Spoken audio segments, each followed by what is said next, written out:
कई बार कुछ चीज़ें आपको ना पता होने के कारण आपके घर में परेशानियाँ उत्पन्न हो जाती हैं, घर में दिक्कतें उत्पन्न हो जाती हैं और पितृदोष होने लगता है, देवदोष आपके घर में होने लगता है। और वो परेशानियाँ, वो दिक्कतें क्या होती हैं? वो होती हैं कि आपने पितरों की फ़ोटो किसी ऐसे स्थान पर लगा रखी है जहाँ पर नहीं लगानी चाहिए, भगवान की फ़ोटो ऐसे स्थान पर लगा रखी है जहाँ पर नहीं लगानी चाहिए, मंदिर आपने ऐसे स्थान पर बना रखा जहाँ पर नहीं बनाना चाहिए। तो आज की वीडियो में मैं आपको इन महत्वपूर्ण चीज़ों के बारे में बताऊंगा कि मंदिर कहाँ बनाना चाहिए, क्या तस्वीर रखनी चाहिए, और पितरों के विषय में भी बताऊंगा पितरों की तस्वीर कहाँ कैसे लगानी चाहिए, सारी चीज़ें। तो वीडियो को ध्यान से सुनिए क्योंकि ये बहुत ही महत्वपूर्ण टॉपिक है और अधिकतर लोग इन चीज़ों को नहीं समझ पाते, जिनकी वजह से उनके घर में नेगेटिविटी आ जाती है, नेगेटिव शक्तियाँ उनके घर में प्रवेश कर जाती है। वो पूजा पाठ तो बहुत करते हैं पर कहीं ना कहीं उनकी पूजा पाठ लगती नहीं है, उनके इष्ट देव तक नहीं पहुंचती है, या फिर अन्य कोई शक्ति ऐसी होती है जो नेगेटिव शक्ति उनके पूजा पाठ को ग्रहण करती है। तो वीडियो को ध्यान से सुनिए बारीकी से ताकि एक एक चीज़ आपको समझ में आए। दूसरी बात, 1 मिलियन शिव कृपा परिवार हो चुका है, इसके लिए बहुत बहुत धन्यवाद। और सभी बच्चों के लिए बहुत बहुत शुभकामनाएं। बाबा भोलेनाथ का मंदिर बहुत जल्द बनने जा रहा है, तो आप अपना सामर्थ्य के अनुसार सहयोग कर सकते हैं। और वो शिव कृपा चैनल के कम्युनिटी टैब पे स्कैनर और अकाउंट नंबर दे रखा है, आपका सामर्थ्य जितना हो कर सकते हैं।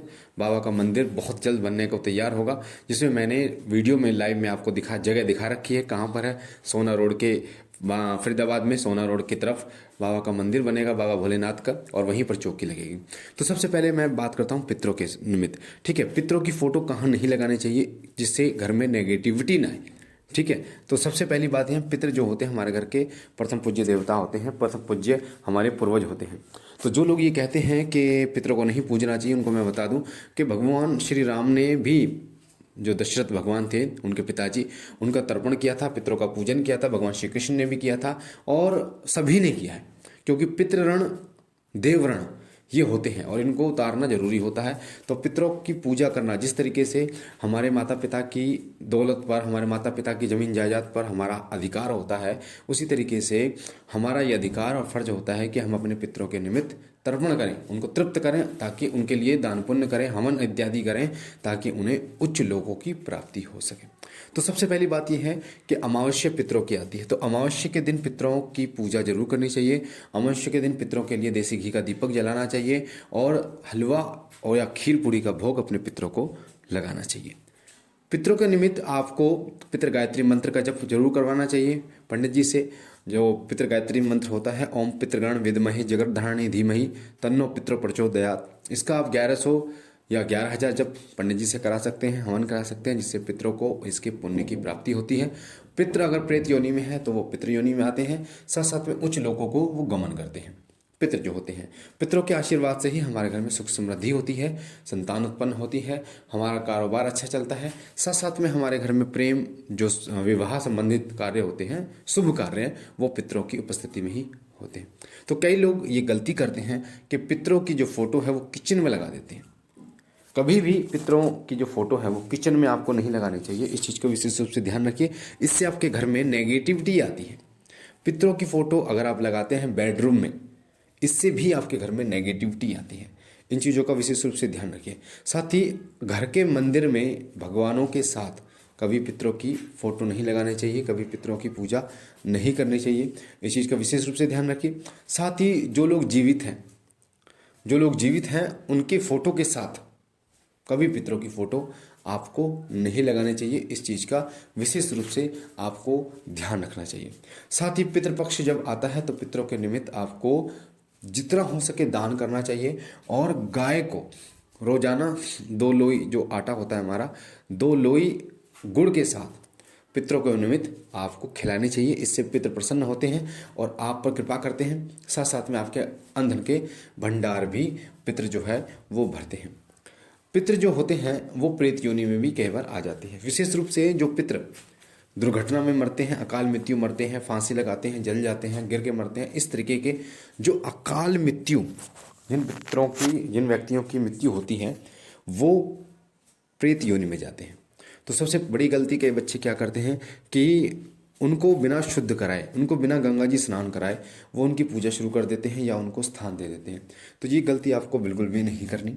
उनकी पूजा जब भी शुरू करें जब आप पंडित जी से उनकी शुद्धि करवा लें, या फिर आप गंगा जी से उनको शुद्ध करके लेके आएँ, या किसी भगत किसी साधक से मिले और वो उनको शुद्ध करे, तब आप अपने पितरों की पूजा कर सकते हैं और उनको स्थान दे सकते हैं।